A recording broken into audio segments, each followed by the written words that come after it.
যদি আপুনি ফৰেষ্ট গাৰ্ডৰ যিকোনো এটা জবত এপ্লাই কৰিছে এই ভিডিওটো আপোনাৰ কাৰণে হয় আজি ভিডিও চিম্পলি আমি ডিসকাস কৰিবলৈ চেষ্টা কৰিম কিন্তু পোষ্ট আছে ফৰেষ্ট ডিপাৰ্টমেণ্টৰ ফালৰ পৰা ওলোৱা ফৰেষ্টাৰ গ্ৰেড 1 হৈ যাওক ফৰেষ্ট গাৰ্ডে হৈ যাওক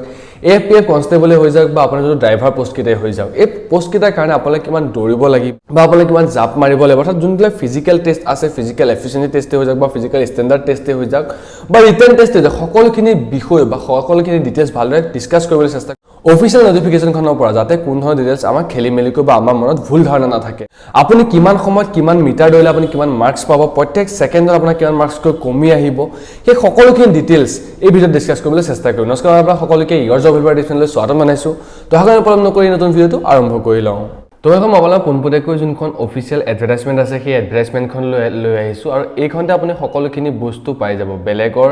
বা আমাৰ ভিডিও চাই এখন আপুনি এখন যদি ভাল কৈছে ইয়াতে সকলোখিনি বস্তু পাই যাব মই এইখনে সম্পূৰ্ণৰূপে ফলো কৰিবলৈ চেষ্টা কৰিম আপোনাক সবিশেষ জনোৱাৰ ক্ষেত্ৰত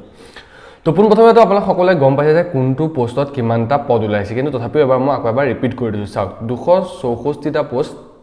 ওলাইছে ফৰেষ্টাৰ গ্ৰেড 1ত 1226টা পোষ্ট ওলাইছে ফৰেষ্ট গাৰ্ডত 981টা পোষ্ট ওলাইছে এএফপিএফ কনষ্টেবলত 36টা পোষ্ট ওলাইছে ড্ৰাইভাৰ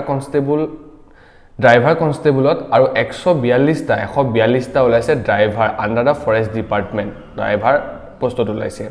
তো এইখিনি আছিল আপোনালোকৰ পদখিনি যে কোনটো বিভাগত কিমানটা পদ ওলাইছে এতিয়া আমি আগবাঢ়ো যে আপোনালোকে কি কৰিব লাগিব প্ৰথমে যোনটো প্ৰেগ্ৰাফটো আছে তাত আপোনালোকে কিমান স্যালাৰি হ'ব সেইখিনি বস্তু ভালদৰে লিখা আছে লাষ্ট ডেটটো লিখা আছে লাষ্ট ডেটটো 6 তাৰিখলৈকে আছে তো ইয়াৰ যোনটো ফাৰ্ষ্ট প্ৰেগ্ৰাফ তাত লিখা আছে আপোনালোকৰ স্যালাৰি বিলাকৰ কথা আৰু বিশেষকৈ আপোনালোকৰ টেষ্ট কিটা কথা লিখা আছে তো চাওক এতিয়া মই কৰিছো যে আপোনালোকৰ যোনটো এক্সামিনেশ্যন সেইটো তিনটা প্ৰকাৰত হ'ব পোনপ্ৰথমে আপোনালোকৰ আহিব ফিজিক্যাল ষ্টেণ্ডাৰ্ড টেষ্ট হ'ব অৰ্থাৎ আপোনালোকৰ এই ফিজিক্যাল ষ্টেণ্ডাৰ্ড টেষ্ট মানে হৈছে যে আপোনাৰ হাইট যোনটা হাইট মেনশন কৰিছে সেই হাইটটো ভিতৰত আপোনাৰ হাইট পৰে নে নপৰে বা যোনটো চেষ্ট মেনশন কৰিছে সেই চেষ্টত আপোনালোকৰ আহে নে তো সেইখিনি হৈছে ফিজিক্যাল ষ্টেণ্ডাৰ্ড টেষ্ট বা আপোনালোকৰ দৃষ্টিশক্তি ভাল হয় নে সেইখিনি বস্তু আপোনাৰ ফিজিক্যাল ষ্টেণ্ডাৰ্ড টেষ্টত আহি যাব ফিজিক্যাল ষ্টেণ্ডাৰ্ড টেষ্টত যোন কোৱালিফাই হ'ব সেইসকল যাব ফিজিক্যাল এফিচিয়েন্সি টেষ্টৰ কাৰণে অৰ্থাৎ নোকলে হাইট চেষ্টত ঠিক আছে দেন আপোনালোকৰ নেক্সট এক্সামটো কোনটো হ'ব ফিজিক্যাল এফিচিয়েন্সি টেষ্টত আপোনালোকক দৌৰটো হ'ব বা আপোনালোকৰ যোনটো লং জাম্প থাকে লং জাম্প হ'ব তো সেইখিনি হ'ব ফিজিক্যাল এফিচিয়েন্সি টেষ্ট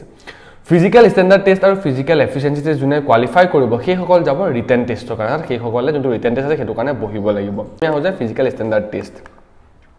কিমান হাইট হ'ব লাগিব তো সিম্পলি হাইটৰ ক্ষেত্ৰত মেনশন কৰি দিছে যোনটো ফৰেষ্টাৰ গ্ৰেড 1 আৰু ফৰেষ্ট গাৰ্ডৰ কাৰণে যোনটো পোষ্ট আছে সেই পোষ্টকেইটা আপোনাৰ হাইটটো হ'ব লাগিব যদি আপুনি জেনেৰেল ওবিসি এমওবিসি আৰু এসসি ক্যান্ডিডেট হয় তেন্তে আপোনাৰ হাইটটো হ'ব লাগিব 163 সেন্টিমিটাৰ হ'ব লাগিব যদি মেল হয় অৰ্থাৎ লৰাৰ কাৰণে 163 সেন্টিমিটাৰ হ'ব লাগিব ফৰেষ্টাৰ গ্ৰেড 1 আৰু ফৰেষ্টাৰ গ্ৰেড 1 আৰু ফৰেষ্ট গাৰ্ড পোষ্টৰ কাৰণে যোনসকল জেনেৰেল ওবিসি এমওবিসি আৰু এসসি কাষ্টৰ ক্যান্ডিডেট সকল হয় যদি আপুনি ফিমেল হয় জেনেৰেল ওবিসি এমওবিসি আৰু এসসি কাষ্ট যদি আপুনি ফিমেল হয় আপুনি 150 সেন্টিমিটাৰ আপোনাৰ হাইট হ'ব লাগিব এটা আছিল ফাৰ্স্ট ইনফৰমেশনটো সেকেন্ড হৈছে যদি আপুনি এসটি কাষ্ট হয় এসটি হিলসে হওক বা আপুনি এসটি কাষ্টৰ হওক যেন সিম্পলি কি হৈছে আপুনি যদি মেল হয় আপুনি পুৰুষ হয় লৰা হয় দেন আপোনাৰ 153 সেন্টিমিটাৰ হ'ব লাগিব যদি আপুনি ফিমেল হয় দেন আপোনাৰ 145 সেন্টিমিটাৰ আপোনাৰ হাইট হ'ব লাগিব তো এইকিটা আছিল আপোনালোকৰ হাইটৰ ক্ষেত্ৰত যোনটো ফৰেষ্টাৰ গ্ৰেড 1 আৰু ফৰেষ্ট গাৰ্ডৰ ডিটেইলছ খিনি এতিয়া আমি আগবাঢ়ি যোনটো চেষ্টটো আপোনাৰ চেষ্টটো কিমান হয় চেষ্টটো অনলি ফৰ মেন বুলি লিখা আছে অনলি ফৰ মেন বুলি অৰ্থাৎ লৰা সকলৰে কেৱল চেষ্টৰ প্ৰয়োজন হ'ব তো যদি ইয়াত চাগেট কাষ্ট হিচাপে নাইগা চেষ্টটো সকলোৱে দিয়া আছে নৰ্মেল আপোনাৰ 79 সেন্টিমিটাৰ হ'ব লাগিব আৰু এক্সপান্ড কৰিলে 84 সেন্টিমিটাৰ আপোনাৰ হ'ব লাগিব এতিয়া আমি কৈছো ফৰেষ্ট গাৰ্ডটো হৈ গল ফৰেষ্ট গ্ৰেড 1 আৰু ফৰেষ্ট গাৰ্ড আপোনাৰ যোনটো এএপিএফ কনষ্টেবল ড্ৰাইভাৰ পোষ্টৰ কাৰণে হাইট আৰু চেষ্ট কিমান লাগিব যদি আপুনি জেনেৰেল ওবিসি এমওবিসি এসটি কাষ্টৰ হয় মেল হলে আপোনাৰ 162.56 সেন্টিমিটাৰ আপোনাক লাগিবই আৰু ফিমেল হলে 154.94 সেন্টিমিটাৰ আপোনাৰ হাইট হ'ব লাগিব এটো আপোনাৰ মিনিমাম তাৰপিছত যদি আপুনি এসটি কাষ্টৰ হয় দেন আপুনি 160 সেন্টিমিটাৰ হ'ব লাগিব মেলৰ ক্ষেত্ৰত আৰু ফিমেলৰ ক্ষেত্ৰত 52.40 সেন্টিমিটাৰ হ'ব লাগিব আৰু চেষ্টৰ ক্ষেত্ৰত মেনশন কৰি দিয়া হৈছে যদি আপুনি জেনেৰেল ওবিসি এমওবিসি এসটি বা এসটিপি হয় তেনে আপুনি 80 সেন্টিমিটাৰ হ'ব লাগিব নৰ্মেল আৰু এক্সপান্ড কৰিলে 85 সেন্টিমিটাৰ হ'ব লাগিব এসটিএইচ হয় অৰ্থাৎ এসটি হিলস হয় দেন আপোনাৰ নৰ্মেল 78 সেন্টিমিটাৰ হ'লে হ'ব আৰু এক্সপান্ড কৰিলে 83 লৈকে আপোনাৰ যাব লাগিব তো এইকিটা আছিল আপোনাৰ হাইট আৰু চেষ্ট অৰ্থাৎ যোনটো ফিজিক্যাল ষ্টেণ্ডাৰ্ড টেষ্টটো হ'ব হেতু কাৰণে এতিয়া আমি আগবাঢ়িছো যোনটো নেক্সট পাৰ্ট হেতু হৈছে যে আপুনি কিমান দৌৰিব লাগিব আৰু বা আপুনি কিমান জাম্প মাৰিব লাগিব কোনটো কিমান মিটাৰ জাম্প মাৰিলে কিমান মাৰ্কস পাব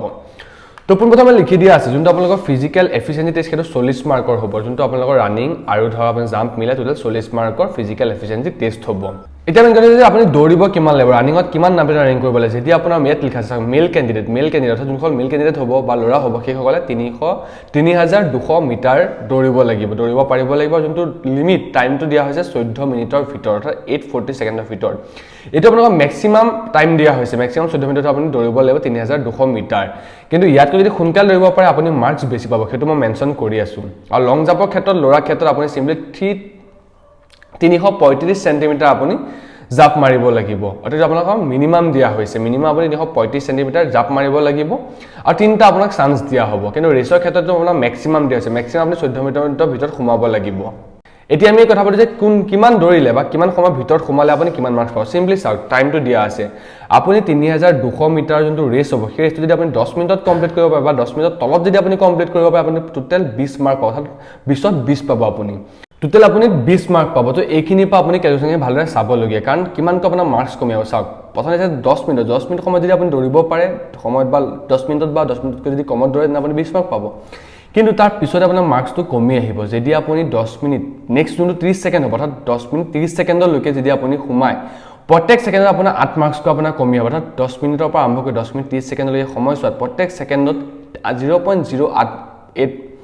0.08 মাৰ্কছকৈ আপোনাৰ পাৰ সেকেন্ডত আপোনাৰ কমি আহিব এটো আছিল 10.5 মিনিটলৈকে যে কিমান মাৰ্কছকৈ কমি আহিব তাৰ পিছত যোনটো আপোনাৰ 10.5 মিনিট হ'ব 10.5 মিনিটৰ পিছত যোনটো 40 সেকেন্ড হ'ব অৰ্থাৎ 10.5 মিনিট সেকেন্ডৰ পৰা আৰম্ভ কৰি যোনটো 11 মিনিট 10 সেকেন্ড হ'ব সেই 40 সেকেন্ডত আপোনাৰ কি হ'ব প্ৰত্যেক আপোনালোকৰ সেকেন্ডত 0.06 মাৰ্ককৈ আপোনাৰ কমি আহিব তো সেই কাৰণে যিমান পাৰে সোনকালে আপুনি কভাৰ কৰিবলৈ চেষ্টা কৰিব এতিয়া আপোনাৰ ধৰক 11 মিনিট 10 সেকেন্ডলৈ আমি গম পালো 11 মিনিট 10 সেকেন্ড হোৱা পিছত নেক্সট 60 সেকেন্ড হ'ব সেই নেক্সট 60 সেকেন্ড অৰ্থাৎ 11 মিনিট 10 পৰা আৰম্ভ কৰি 12 মিনিট 10 যোনটো আপোনালোকৰ 12 মিনিট 10 সেকেন্ডলৈকে প্ৰত্যেক 60 সেকেন্ডত আপোনালোকৰ 0.04 মাৰ্কছকৈ আপুনি কমি আহিব তো সেই কাৰণে আপুনি যিমান পাৰে সিমান সোনকালে প্ৰেক্টিছ কৰিব এটা টাইমটো মিলাই কাৰণ সময় আছে ডেইলি ৰানিং কৰি পেলাই আপুনি যোনটো আপোনাৰ টাইমটো আছে সেই টাইমটো কমলৈ আনিবলৈ চেষ্টা কৰক যাতে আপুনি মেক্সিমাম 15.2 মাৰ্কছটো যোনটো এচিভ কৰিব পাৰে কাৰণ 15.2 মাৰ্কছলৈকে আপুনি যদি পায় একদম মিনিমাম যদি 15.2 মাৰ্কছ যদি আপুনি পায় বা 15 মাৰ্কো যদি আপুনি পায় ৰানিঙত দেন আপুনি বাকিখিনি আপুনি ৰিটেন টেষ্টত মেনেজ কৰিব পাৰিব কিন্তু যদি ইয়াতকৈ বেছি কমি যায় ৰিটেন টেষ্টত মেনেজ কৰিবলৈ আপোনাৰ বহুত কষ্ট হ'ব তো সেইকাৰণে যিমান পাৰে মুঠতে আপুনি 20 মাৰ্কৰ কাৰণে টাৰ্গেট লওক কিন্তু আপুনি 16 বা আপোনাৰ 15 পালেও হৈ যাব কাৰণ বাকিখিনি আপুনি ৰিটেন টেষ্টত মেনেজ কৰিব পাৰিব ভালকৈ পঢ়িলে আমি আহি গৈছো যোনটো আপোনালোকৰ জাম্পটো আছে যে লং জাম্পত আপুনি কিমান মাৰ্কছ পাব লং জাম্পত সিম্পলি আপোনাৰ ক্যালকুলেশন দিয়া আছে যদি আপুনি ধৰক 335 সেন্টিমিটাৰ যদি আপুনি মাৰে 10 মাৰ্ক পাব যদি আপুনি 400 সেন্টিমিটাৰ মাৰে আপুনি 12.6 মাৰ্ক পাব ইয়াতো আপোনাৰ পাৰ সেন্টিমিটাৰ 0. পাৰ সেন্টিমিটাৰ কি হৈছে আপোনাৰ যোনটো মাৰ্কছটো সেইটো বাঢ়ি পাৰ সেন্টিমিটাৰ আপোনাৰ 0.04 কো মাৰ্কছ বাঢ়ি গৈ থাকিব নেক্সট আপোনাৰ 0.06 কো আপোনাৰ মাৰ্কছ বাঢ়ি গৈ থাকিব তো টোটালি মই কৰি দিছো যদি আপুনি 335 সেন্টিমিটাৰ মাৰে আপুনি 10 মাৰ্ক পাব যদি আপুনি 400 সেন্টিমিটাৰ দিনে আপুনি 12.6 মাৰ্ক পাব যদি আপুনি 450 সেন্টিমিটাৰ দিনে আপুনি 15.6 মাৰ্ক পাব তো এনেকৈ আপোনাৰ মাৰ্কছখিনি দিয়া হ'ব আৰু যদি আপুনি বলে পুৰা 500 সেন্টিমিটাৰ মাৰিছে 500 সেন্টিমিটাৰ আপুনি ফুটত ক্যালকুলেট কৰি পেলাই আপুনি প্ৰেক্টিছ কৰি থাকিব পাৰিব কিমান ফিট হ'ব সিম্পলি আপুনি 20 মাৰ্কছ পাব যদি আপুনি 500 বেছি মাৰিছে আপুনি বেছি মাৰ্ক নাপাব 20 মাৰ্কছ ইয়াত আপোনাৰ হাইষ্ট মাৰ্কছ দিয়া হ'ব তো এইটো হৈছে আপোনালোকৰ যোনটো ফিজিক্যাল এফালে আপোনাৰ 40 মাৰ্কছ থাকিব আপোনাৰ ৰানিঙত 20 মাৰ্কছ থাকিব আৰু যোনটো লং জাম্প আছে লং জাম্পত আপোনাৰ 20 মাৰ্কছ থাকিব এতিয়া গৈছো আপোনালোকৰ যোনটো ধৰক ৰানিংটো সেইটো ছোৱালীৰ কাৰণে কিমান হ'ব তো ছোৱালীৰ কাৰণে যোনটো ৰানিংটো সেইটো আপোনাৰ 1600 মিটাৰ হ'ব আৰু যোনটো সময় সেইটো 8 মিনিট দিয়া হ'ব আৰু লং জাম্পটো আপোনালোকৰ মিনিমাম 244 কোৱালিফাই হ'ব কাৰণে আপুনি 244 সেন্টিমিটাৰ আপুনি মাৰিব লাগিব এতকৈ যিমান বেছি মাৰিব পাৰে সিমান আপোনাৰ মাৰ্কছ ভাল হৈ গৈ থাকিব সেইটো লিখি দিয়া আছে ইয়াতো সিম্পলি আপোনাৰ বস্তুখিনি তেনেকৈ টাইম বেচিছত আপোনাৰ কিমান টাইমত সোমালে কিমান আপুনি মাৰ্কছ পাব ৰানিঙত আৰু হাই জাম্পত সেইটো বস্তু লিখি দিয়া হৈছে যদি আপুনি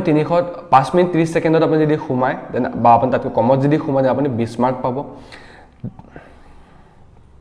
আৰু তাৰ পিছতে আপোনাক 30 সেকেন্ড প্ৰত্যেক 30 সেকেন্ড নেক্সট 30 সেকেন্ডলৈকে আপোনাৰ প্ৰত্যেক সেকেন্ড আপোনাৰ 0.1 মাৰ্কটো আপোনাৰ কমি আহিব 6 মিনিট হৈ যোৱাৰ পিছত আপোনাৰ প্ৰত্যেক 30 সেকেন্ড আপোনাৰ 0.8 মাৰ্কটো আপোনাৰ 0.08 মাৰ্কটো আপোনাৰ কমি আহিব 6.5 মিনিট হৈ যোৱাৰ পিছত আপোনাৰ 0.06 মাৰ্কটো আপোনাৰ প্ৰত্যেক সেকেন্ডত কমি আহিব তো এতিয়া আমি আহি গৈছো যোনটো ৱাকিং টেষ্ট বা আপুনি কিমান খোজ কাঢ়িব লাগিব ফৰেষ্টাৰ গ্ৰেড 1 ৰ কাৰণে হওক বা ফৰেষ্ট গাৰ্ড 2 ৰ কাৰণে হওক তো সিম্পলি মেনশন কৰা আছে candidate appear in the written test for the post of forester grade 1 and forest guard will have to attend ৱাকিং টেষ্ট আপুনি ৱাকিং টেষ্টটো দিব লাগিব তো কিমান কিলোমিটাৰ দিব লাগিব 26 কিলোমিটাৰ আপোনালোকে খোজ কাঢ়িব লাগিব মেলৰ ক্ষেত্ৰত যদি আপুনি ল'ৰা হয় বা পুৰুষ হয় যেনে আপুনি 26 কিলোমিটাৰ যাব লাগিব আৰু যদি আপুনি ছোৱালী হয় তেনে আপুনি 16 কিলোমিটাৰ খোজ কাঢ়িব লাগিব আৰু টাইমটো কিমান আছে 4 ঘণ্টাৰ ভিতৰত দিয়া হ'ব দ্য ৱাকিং test will be qualify nature only and it no marks আৰু এই যোনটো আপোনালোকৰ ৱাকিং টেষ্ট বহুতে ভুল ধাৰণা আছে ৱাকিং টেষ্টটো কিবা ধৰণৰ মাৰ্কছ দিয়া হ'ব নেকি ৱাকিং টেষ্টত আপোনালোকৰ কোনো ধৰণৰ মাৰ্কছ আপোনালোকৰ কেৰি কৰা নহ'ব কোনো ধৰণৰ আপোনাৰ মাৰ্কছ দিয়া নহ'ব খালি 4 ঘণ্টাত আপুনি এইটো এটা মানে ধৰক টেষ্ট আপুনি দিব লাগিব খালি আপুনি 4 ঘণ্টাত ল'ৰা হ'লে 26 কিলোমিটাৰ আৰু ছোৱালী হ'লে 16 কিলোমিটাৰ আপুনি খোজ কাঢ়িব লাগিব এইটো এটা টেষ্টৰ বা চিলেকশ্যনৰ এটা প্ৰচিডিউৰ হয় এতিয়া আমি আগবাঢ়িছোঁ যোনকেইটা আপোনালোকৰ ৰিটেন টেষ্ট সেই ৰিটেন টেষ্টকেইটা আপুনি কি পঢ়িব লাগিব বা আপোনালোকৰ কোনটো কাৰণে কিমান মাৰ্কছ থাকিব পোনপ্ৰথমে আমি চাই লওঁ যোনটো ফৰেষ্টাৰ গ্ৰেড 1 আছে ফৰেষ্টাৰ যোনটো গ্ৰেড 1 পোষ্টটো আছে সেই পোষ্টটোত টোটাল 100টা মাৰ্কছ থাকিব আৰু প্ৰত্যেকটো কুৱেশ্যনতে আপোনালোকৰ 101 প্ৰত্যেকটো কুৱেশ্যনতে আপোনালোকৰ 1 মাৰ্ক থাকিব অৰ্থাৎ 100টা কুৱেশ্যনত 100 মাৰ্কছ আপুনি পাব কিন্তু ইয়াত আপুনি এটা মন কৰিবলগীয়া কথা যোনটো ফৰেষ্টাৰ গ্ৰেড 1 পোষ্ট আছে সেই পোষ্টত আপোনাৰ নিগেটিভ মাৰ্কছ আছে অৰ্থাৎ প্ৰত্যেকটো কুৱেশ্যনতে আপুনি যদি আপোনাৰ ভুল কৰে তেনে আপোনাৰ আধা মাৰ্ককৈ কমি আহিব অৰ্থাৎ ক'ব গ'লে যদি আপুনি এটা কুৱেশ্যন ভুল কৰে তেনে আপুনি তাতটো 1 কমিলেই কিন্তু তাৰ লগতে আপুনি আৰু আধা কম অৰ্থাৎ 1.5 মাৰ্ককৈ আপোনাৰ এটা ভুল কুৱেশ্যন আপোনাৰ যাব যিহেতু নিগেটিভ মাৰ্ক আছে দুটা নেগেটিভ মাৰ্ক ভুল কৰিলে আপোনাৰ এক্সট্ৰা 1 যাব অৰ্থাৎ 2টো যাবই দুটা ভুল কৰিলে 2 যাব কিন্তু ভুল কৰে দুটা ভুল কৰাৰ কাৰণে আপুনি আৰু 1 যাব কাৰণ আধা আধাকৈ দুটাত যোগ হৈ পেলাই 1 হ'ব টোটাল 3 মাৰ্কছ যাব তো সেইটো সাৱধান হ'ব ফৰেষ্টাৰ গ্ৰেড 1 পোষ্ট আপোনাৰ টোটাল 100টা কুৱেশ্যন আহিব আৰু প্ৰত্যেকটো কুৱেশ্যনতে আপোনাৰ নিগেটিভ মাৰ্কিং আছে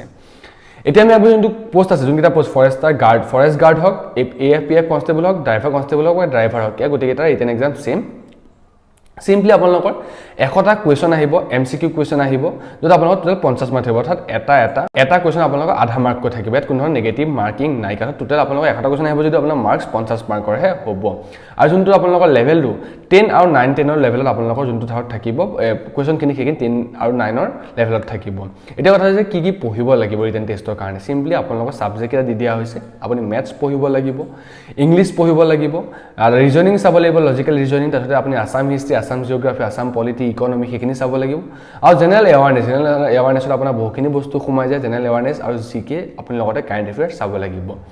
কাৰেণ্ট এফেয়াৰ্ছ বা এই যোনখিনি দিলোঁ যে আপোনালোকৰ মেথমেটিক্সৰ পৰা আৰম্ভ কৰি কাৰেণ্ট এফেয়াৰ্ছ এই বস্তুখিনি আপুনি ক'ত পাব বা কোনখন কিতাপ ফ'ল' কৰা ভাল তাৰ ওপৰত আমি এটা ভিডিঅ' বনাইছে সবিশেষ ভিডিঅ' যাতে আপোনালোকে জেনেৰেল ইংলিছৰ বেষ্টটো পাওক জেনেৰেল মেথছৰ কাৰণেও বেষ্ট টিচাৰ পাওক আৰু জেনেৰেল ৰিজনিঙৰ কাৰণেও আপুনি বেষ্ট টিচাৰ পাওক তাৰ ওপৰত আমি সবিশেষ ভিডিঅ' এটা বনাই আছে সিম্পলি আপুনি এই ভিডিঅ'টো যোনটো ৰাইট কৰ্ণাৰ আছে তাত ক্লিক কৰি পেলাই বা ডেছক্ৰিপশ্যন ক্লিক কৰি পেলাই সেই ভিডিঅ'টো চাব পাৰিব তো এইখিনি আছিল আপোনালোকৰ যে কিমান দৌৰিব লাগিব কিমান জাম্প মাৰিব লাগিব ছোৱালীয়ে কিমান দৌৰিব লাগিব ল'ৰাই কিমান দৌৰিব লাগিব বা আপুনি কি খোজ কিমান কাঢ়িব লাগিব লগতে কি পঢ়িব লাগিব সকলোখিনি ফৰেষ্ট গাৰ্ড ৰিলেটেড বা ফৰেষ্টৰ যোনটো ডিপাৰ্টমেণ্ট আছে ফৰেষ্টৰ যোনটো ৰিকুৱাৰমেণ্ট আছে সেই ৰিকুৱাৰমেণ্টৰ ৰিলেটেড বাকী যিমানখিনি আছিলে ভিডিঅ'টো সময়ত সকলোকে ধন্যবাদ যদি ভাল লাগিলে লাইক কৰিব শ্বেয়াৰ কৰিব আৰু যিকা নুবুজা থাকিলে মোক কমেণ্ট কৰি সুধিব